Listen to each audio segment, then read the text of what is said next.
Hello my dear students, welcome back to learn easily channel. ಈ ಒಂದು ವಿಡಿಯೋದಲ್ಲಿ ನಾವು to be or not to be Hamlet ನಾಟಕದ act 3 scene 1ನಲ್ಲಿ ಬರ್ತಕ್ಕಂತಹ ಹ್ಯಾಮ್ಲೆಟ್ ಹೇಳ್ತಕ್ಕಂತಹ ಒಂದು ಸ್ವಗತವಾದಂತಹ ಒಂದು ಪದ್ಯ, ಅಂದರೆ ತಾನೇ ಸ್ವಂತ ತನ್ನ ಮನಸ್ಸಿನಲ್ಲಿ ಹೇಳ್ಕೊಳ್ತಕ್ಕಂತಹ ಒಂದು ಸಾಲುಗಳಾಗಿರುತ್ತೆ. To be or not to be ಅಂದರೆ ಬದುಕಬೇಕು ಅಥವಾ ಸಾಯಬೇಕು, ಇರಬೇಕು ಇರಬಾರದು ಅಂತಕ್ಕಂಥ ಪ್ರಶ್ನೆಯನ್ನು ಕೇಳ್ತಾನೆ. ತನ್ನ ಜೀವನದಲ್ಲಿ ಬರ್ತಕ್ಕಂತಹ ಈ ಒಂದು ಕಷ್ಟಗಳಿಗೆ ಮತ್ತು ತಾನು ಈ ಒಂದು ಬದುಕುವ ಅಥವಾ ಮರಣದ ಸಾಧ್ಯತೆಗಳ ಬಗ್ಗೆ ಆಳವಾದ ಚಿಂತನೆ ಮಾಡ್ತಕ್ಕಂತಹ ಒಂದು ಪದ್ಯವಾಗಿರುತ್ತೆ. ತನ್ನ ಜೀವನದ ಕಷ್ಟಗಳನ್ನು ಸಹಿಸಿಕೊಳ್ಳುವುದು ಮೌಲ್ಯ ಅಥವಾ ಅಂದರೆ ಸಹಿಸಿಕೊಳ್ಳುವುದು ಒಳ್ಳೆಯದ ಅಥವಾ ಅವುಗಳಿಗೆ ಅಂತ್ಯವನ್ನು ಕಾಣುವುದು ಒಳ್ಳೆಯದ, ಅಂದರೆ ಮರಣವನ್ನು ಪಡೀತಕ್ಕಂತಹದ್ದು ಒಳ್ಳೆಯದ ಅಂತಕ್ಕಂತಹದ್ದನ್ನು ಯೋಚನೆ ಮಾಡ್ತಕ್ಕಂತಹ ಒಂದು ಸಾಲುಗಳಾಗಿರುತ್ತೆ. ಈ ಒಂದು ಸಾಲುಗಳ ಲೈನ್ ಬೈ ಲೈನ್ ಎಕ್ಸ್ಪ್ಲನೇಷನನ್ನು ಇಲ್ಲಿ ಕಲಿತಾ ಸಾಗೋಣ. ಇಲ್ಲಿ ಮೊದಲ ಸಾಲಲ್ಲಿ ಹೇಳ್ತಾನೆ, ಹ್ಯಾಮ್ಲೆಟ್ ಹೇಳ್ತಾ ಇದ್ದಾನೆ, to be or not to be that is the question. ಬದುಕಬೇಕೋ ಸಾಯಬೇಕು, ಇರಬೇಕೋ ಅಥವಾ ಇರಬಾರದು, ಅದೇ ಒಂದು ಪ್ರಶ್ನೆ ಆಗಿದೆ. ಅಂದರೆ ಈ ಸಾಲು ಹ್ಯಾಮ್ಲೆಟ್ನ ಸಂಕಟವನ್ನು ವ್ಯಕ್ತಪಡಿಸುತ್ತೆ. ಬದುಕಿನ ಕಷ್ಟಗಳನ್ನು ಸಹಿಸಿಕೊಂಡು ನಾನು ಬದುಕಿ ಮುಂದೆವರಿಯಬೇಕಾ ಅಥವಾ ಸಾವಿನ ಮೂಲಕ ಈ ಎಲ್ಲವನ್ನು ಕೊನೆಗೊಳಿಸಬೇಕಂತಕ್ಕಂತಹದ್ದು ಅವನ ಗೊಂದಲವಾಗಿರುತ್ತೆ.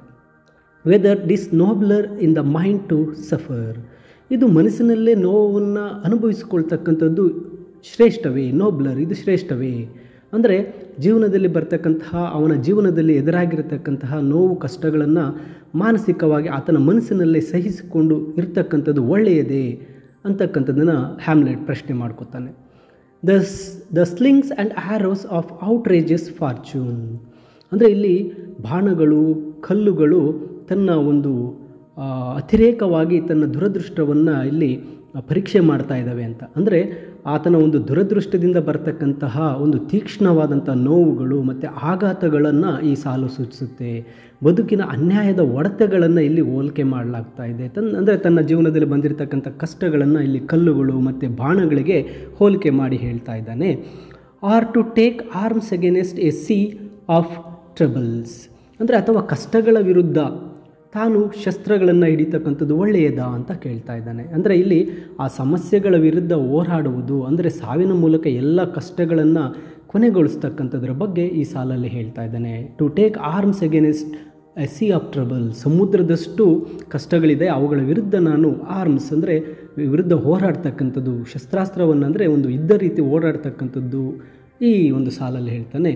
And by opposing end them, ಅವುಗಳನ್ನು ವಿರೋಧಿಸುತ್ತಾ ಅವುಗಳನ್ನು ಕೊನೆಗೊಳಿಸ್ತಕ್ಕಂಥದ್ದು, ಅಂದರೆ ತನ್ನ ಕಷ್ಟಗಳ ವಿರುದ್ಧ ಹೋರಾಡಿ ಅವುಗಳನ್ನು ನಿಲ್ಲಿಸುವುದು ಅಥವಾ ಕೊನೆಗೊಳಿಸುವುದು, ಇದು ಸಾವಿನ ಮೂಲಕ ವಿಮೋಚನೆಯನ್ನು ಸಿಗುತ್ತೆ ಅಂತಕ್ಕಂಥದ್ದು ಹೇಳ್ತಾ ಇದ್ದಾನೆ. ಅಂದರೆ ಆತ ತನ್ನ ತಾಯಿ ಗಂಡನನ್ನು ಕಳ್ಕೊಂಡು ಮತ್ತೆ ಆಕೆ ಮರುಮದುವೆ ಆಗಿರ್ತಾಳೆ, ಆತನಿಗೆ ಯಾವುದೊಂದು ನೋವು ಇರುತ್ತೆ, ಅವುಗಳ ಬಗ್ಗೆ ತಾನು ಅವುಗಳನ್ನ ಎದುರಿಸಬೇಕೆ ಅಥವಾ ಸಾಯಬೇಕೆ ಅಂತ ಹೇಳ್ತಾ ಇದ್ದಾನೆ.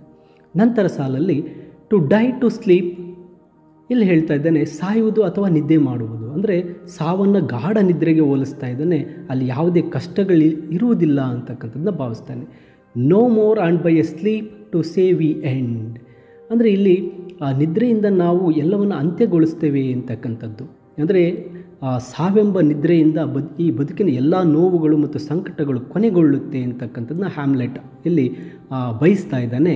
The heartache and the 1000 natural shocks, ನೋಡಿ ಇಲ್ಲಿ ಹೇಳ್ತಾ ಇದ್ದೇನೆ, ಈ ಹೃದಯವು 1000 ನೈಸರ್ಗಿಕವಾದಂತಹ ನೋವುಗಳನ್ನು ಪಡಿತಾ ಇದೆ, ಆಘಾತಗಳನ್ನು ಪಡಿತಾ ಇದೆ. ಬದುಕಿನಲ್ಲಿ ಎದುರಾಗಿರ್ತಕ್ಕಂಥ ಮಾನಸಿಕ ನೋವುಗಳು, ದುಃಖಗಳು ಮತ್ತು ದೈಹಿಕ ಯಾತನೆಗಳ ಬಗ್ಗೆ ಹೇಳ್ತಾನೆ. That flesh is air to ಟಿಸ್ A ಕನ್ಸ್ಯುಮೇಷನ್, ನೋಡಿ ಇಲ್ಲಿ ಈ ಒಂದು ಫ್ಲೆಶ್ ಮಾಂಸವು ಒಂದು ಉತ್ತರಾಧಿಕಾರಿಯಾದಂತೆ ಇದೊಂದು ರೀತಿ ಅಂತಿಮವಾದಂಥ ಕೊನೆ ಕ್ಷಣ ಅಂತ ಹೇಳ್ತಾ ಇದ್ದಾನೆ. ಮಾನವನ ದೇಹವು ಅನಿವಾರ್ಯವಾಗಿ ಅನುಭವಿಸಬೇಕಾದಂತಹ ನೋವುಗಳು ಮತ್ತು ಸಾವಿನ ಮೂಲಕ ಅವುಗಳ ಅಂತ್ಯ ಅಂತಕ್ಕಂಥದ್ದನ್ನು ಹೇಳ್ತಾ ಇದ್ದಾನೆ. ಆ್ಯಂಡ್ ಡಿವೋಟ್ಲಿ ಟು ಬಿ ವಿಶ್ಡ್, ಭಕ್ತಿಯಿಂದ ಇದನ್ನು ಬಯಸುವಂಥದ್ದು. ಸಾವು ಎಂಬುದು ಆಳವಾಗಿ ಪ್ರಾಮಾಣಿಕವಾಗಿ ಬಯಸುವಂಥ ಒಂದು ಅಂತ್ಯ ಅಂತಕ್ಕಂಥದ್ದನ್ನು ಹ್ಯಾಮ್ಲೆಟ್ ಹೇಳ್ತಾ ಇದ್ದಾರೆ. ನಂತರ to die to sleep perchance to dream there is the rub, ನೋಡಿ ಇಲ್ಲಿ ಹೇಳ್ತಾ ಇದ್ದಾನೆ ಸಾಯುವುದು ಮತ್ತು ನಿದ್ರೆ ಮಾಡೋದು. ಸಾವನ್ನು ಮತ್ತೆ ನಿದ್ರೆಗೆ ಹೋಲಿಸ್ತಾ ಹೇಳ್ತಾ ಇದ್ದಾನೆ. ಅದು ಶಾಂತಿಯುತವಾದಂಥ ಅಂತ್ಯ ಅಂತಕ್ಕಂಥದ್ದನ್ನು ಹೇಳ್ತಾ ಇದ್ದಾನೆ. ಆ ನಂತರ ಹೇಳ್ತಾನೆ, to sleep perchance to dream there is a rub. ನಿದ್ರೆ ಮಾಡೋದು ಬಹುಶಃ ಕನಸು ಕಾಣ್ತಕ್ಕಂಥದ್ದು ಅದೇ ಒಂದು ಸಮಸ್ಯೆ ಅಂತ. ಇಲ್ಲಿ ಹ್ಯಾಮ್ಲೆಟ್ ಆತಂಕ ವ್ಯಕ್ತ ಆಗ್ತಾ ಇದೆ. ಸಾವಿನ ನಂತರವೂ ಕನಸುಗಳು ಅಥವಾ ಅಜ್ಞಾತ ಸಂಗತಿಗಳು ಇರಬಹುದು ಎಂಬ ಭಯ ಆತನಲ್ಲಿ ಕಾಣ್ತಾ ಇದೆ. ದರ್ ಈಸ್ ದ ರಬ್ ಅಂದರೆ ಇದೇ ಇಲ್ಲಿ ಮುಖ್ಯ ಸಮಸ್ಯೆ, ಇದೇ ಒಂದು ದೊಡ್ಡ ಅಡೆತಡೆ ಅಂತಕ್ಕಂಥದ್ದನ್ನ ಹೇಳ್ತಾ ಇದ್ದಾನೆ. For in that sleep of death what dreams may come. ಆ ಸಾವಿನ ನಿದ್ರೆಯಲ್ಲಿ ಯಾವ ಕನಸುಗಳು ಬರಬಹುದು? ಸಾವಿನ ನಂತರದ ಸ್ಥಿತಿ ಅಜ್ಞಾತವಾಗಿರುತ್ತೆ. ಅಲ್ಲಿ ಏನಿದೆ ಏನಿಲ್ಲ ಅನ್ನೋದು ಯಾರಿಗೂ ಗೊತ್ತಿಲ್ಲ. ಅಲ್ಲಿ ಯಾವ ಹೊಸ ಕಷ್ಟಗಳು ಅಥವಾ ಹೊಸದಾದಂಥ ನೋವುಗಳು, ಹೊಸದಾದ ಯಾತನೆಗಳು ನನಗೋಸ್ಕರ ಕಾಯ್ತಾ ಇರಬಹುದು. ನಾನು ಸತ್ತರೆ ನನಗೆ ಇನ್ನೊಂದಷ್ಟು ಒಂದು ಕನಸುಗಳು, ಆ ಕಷ್ಟಗಳು, ಹೊಸ ಕಷ್ಟಗಳು ನನಗೆ ಬರಬಹುದು ಅಂತಕ್ಕಂಥ ಭಯವನ್ನು ಹ್ಯಾಮ್ಲೆಟ್ ವ್ಯಕ್ತಪಡಿಸ್ತಾನೆ. When we have shuffled off this mortal coil. ನಾವು ಈ ನಶ್ವರ ದೇಹವನ್ನು ತ್ಯಜಿಸಿದಾಗ ಅಂತ. ಅಂದರೆ ಮಾರ್ಟಲ್ ಕಾಯಿಲ್ ಅಂದರೆ ಬದುಕಿನ ಗಡಿಬಿಡಿಗಳು, ತೊಂದರೆಗಳು, ದೈಹಿಕ ಬಂಧನಗಳು, ಇವುಗಳನ್ನು ತ್ಯಜಿಸೋದು ಅಂದರೆ ಅರ್ಥ ಸಾಯುವುದು ಅಂತಕ್ಕಂಥದ್ದು ಹೇಳ್ತಾ ಇದ್ದಾನೆ.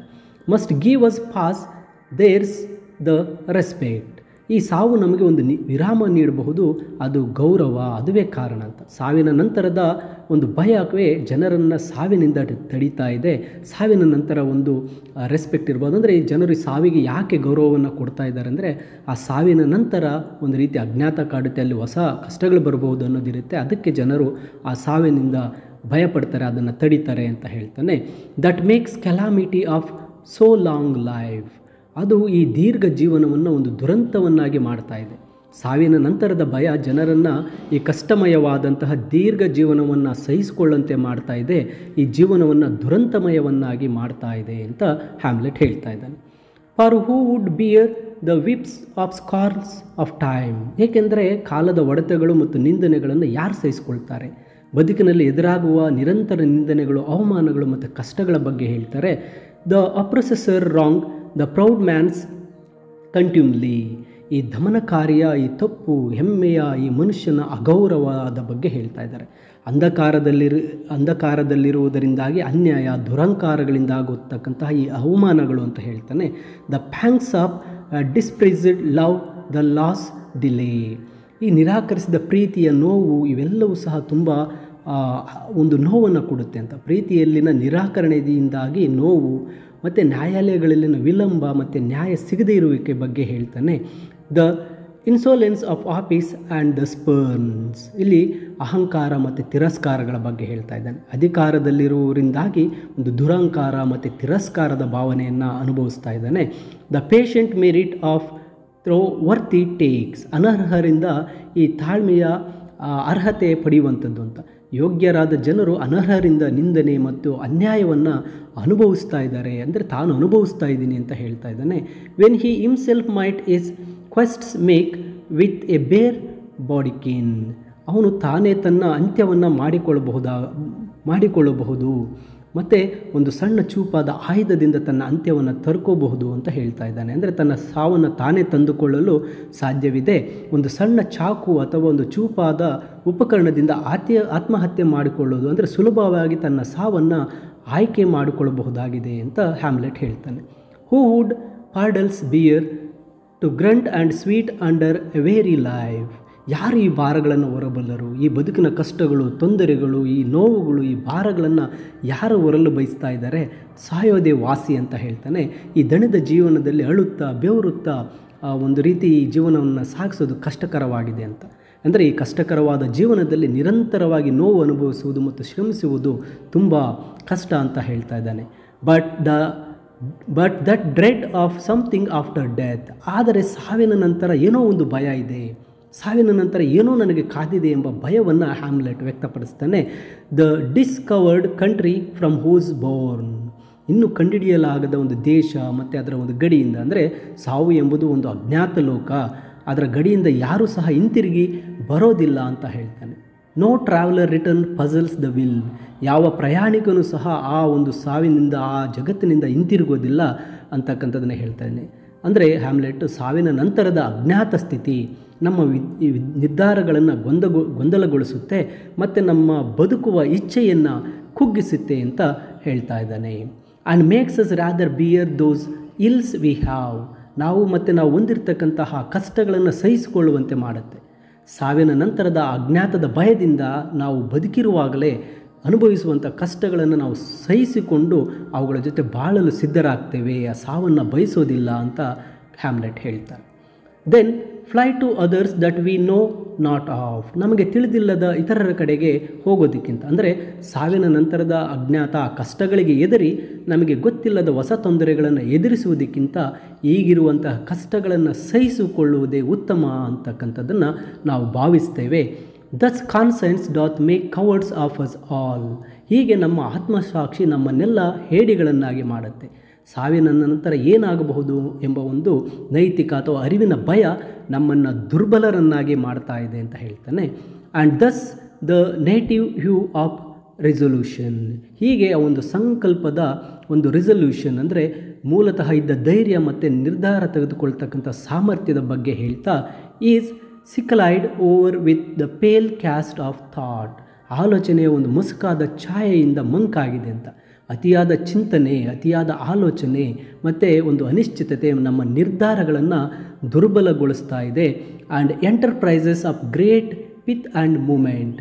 ಈ ಮಹತ್ವದ ಪ್ರಮುಖ ಕಾರ್ಯಗಳನ್ನು ಮಾಡೋದಕ್ಕೆ, ಅಂದರೆ ದೊಡ್ಡ ದೊಡ್ಡ ಮತ್ತು ಪ್ರಮುಖ ಯೋಜನೆ ಅಥವಾ ನಿರ್ಧಾರಗಳನ್ನು ಕೈಗೊಳ್ಳೋದಕ್ಕೆ with this regard their currents turn ಅವ್ರಿ.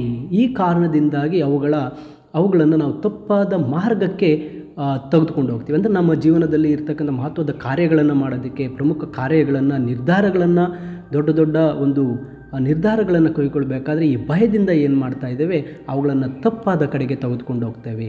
ಅತಿಯಾದ ಯೋಚನೆ ಮತ್ತು ಸಾವಿನ ಭಯದಿಂದಾಗಿ ಮಹತ್ವದ ಕಾರ್ಯಗಳು ತಮ್ಮ ದಿಕ್ಕನ್ನು ಕಳೆದುಕೊಳ್ತವೆ ಅಂತ ಹೇಳ್ತಾ ಇದ್ದಾರೆ. And lastly and lose the name of action. ಅಂದರೆ ಆ ಅತಿಯಾದ ಆ ಯೋಚನೆ ಮತ್ತು ಸಾವಿನ ಭಯದಿಂದಾಗಿ ನಾವು ಕೈಗೊಳ್ಳಬೇಕಾಗಿರ್ತಕ್ಕಂತಹ ಆ ಮಹತ್ವದ ಕಾರ್ಯಗಳು ಬೇರೆ ಒಂದು ದಿಕ್ಕನ್ನು ತಗೊಳ್ತವೆ ಮತ್ತು ಆ ಕ್ರಿಯೆಯು ತನ್ನ ಹೆಸರನ್ನು ಕಳೆದುಕೊಳ್ಳುತ್ತೆ. ಅಂದರೆ ಕೇವಲ ಆಲೋಚನೆಗಳಾಗಿ ಅವು ಉಳಿದು ಬಿಡುತ್ತೆ. ಆ ನಮ್ಮ ಮಹತ್ವದ ಕಾರ್ಯಗಳು, ನಮ್ಮ ಅತಿ ಒಂದು ದೃಢ ನಿರ್ಧಾರಗಳೇನಾಗ್ತವೆ ಅವು ಕಾರ್ಯರೂಪಕ್ಕೆ ಬರೋದೇ ಇಲ್ಲ, ಅವು ಕೇವಲ ಆಲೋಚನೆಗಳಾಗಿಯೇ ಉಳಿದು ಬಿಡುತ್ತೆ ಅಂತ ಹೇಳ್ತಾ ಇದ್ದಾರೆ. ನೋಡಿ, ಈ ಮೂಲಕ ಹ್ಯಾಮ್ಲೆಟ್ ತಾನು ಬದುಕಬೇಕೆ, ಸಾಯಬೇಕೆ, ತಾನು ಸತ್ತರೆ ಮುಂದೆ ಏನಾಗಬಹುದು ಅಂತ ಭಯದಿಂದ ತಾನು ಸಾಯದೆ ಈ ಒಂದು ಆ ಸಾವಿನ ಭಯದಿಂದ ತಾನು ತಪ್ಪಿಸಿಕೊಳ್ಳಲು ಅಥವಾ ತಾನು ಬದುಕಬೇಕೆ ಅಂತಕ್ಕಂಥ ಪ್ರಶ್ನೆಯನ್ನು ಮಾಡ್ತಾ ಈ ಒಂದು ಸಾಲುಗಳನ್ನು ತಿಳಿಸ್ಕೊಟ್ಟಿದ್ದಾರೆ. ಮೈ ಡಿಯರ್ ಸ್ಟೂಡೆಂಟ್ಸ್, ಈ ಕನ್ನಡದ ಎಕ್ಸ್ಪ್ಲನೇಷನ್ನೊಂದಿಗೆ ಇಂಗ್ಲೀಷ್ ಸಮರಿಯ PDF ವಿಡಿಯೋದ ಡಿಸ್ಕ್ರಿಪ್ಷನ್ನಲ್ಲಿದೆ, ನೀವು ಡೌನ್ಲೋಡ್ ಮಾಡಿಕೊಳ್ಳಬಹುದು. ಹಾಗೂ ಹೆಚ್ಚಿನ ವಿಡಿಯೋಗಳಿಗೆ ತಪ್ಪದೆ ಲರ್ನ್ ಈಸಿಲಿ ಚಾನಲ್ಗೆ ಸಬ್ಸ್ಕ್ರೈಬ್ ಮಾಡಿ ಅಂತ ತಿಳಿಸುತ್ತಾ ಎಲ್ಲರಿಗೂ ಧನ್ಯವಾದಗಳು.